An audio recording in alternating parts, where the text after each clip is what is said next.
Siswi sekolah dasar berumur 10 tahun ZR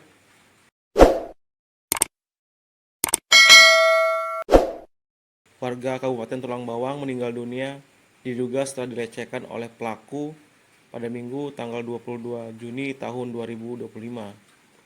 Denny Saputra, paman korban, mengatakan bahwasannya keponakannya telah meninggal dunia setelah dibunuh dan dilecehkan oleh pelaku.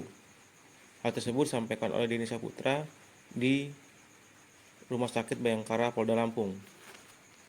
Denny mengatakan keponakannya itu ditemukan di rumah bedengan atau mes karyawan di PT Indo Lampung Perkasa atau LIP tanpa busana. Kasat Reskrim Polres Tulang Bawang AKP Noviarip Kurniawan mengatakan bahwasannya pembunuh bocah SD tersebut merupakan tindakan yang keji dan tidak manusiawi. Pihaknya saat ini tengah melakukan penyelidikan untuk menangkap pelaku. Pakai baju nggak pakai celana. Oh, itu. Adil-adilnya. Segera Harus ditangkap. tegapnya, kalau bisanya. Bang, ada yang bilang bujang tua.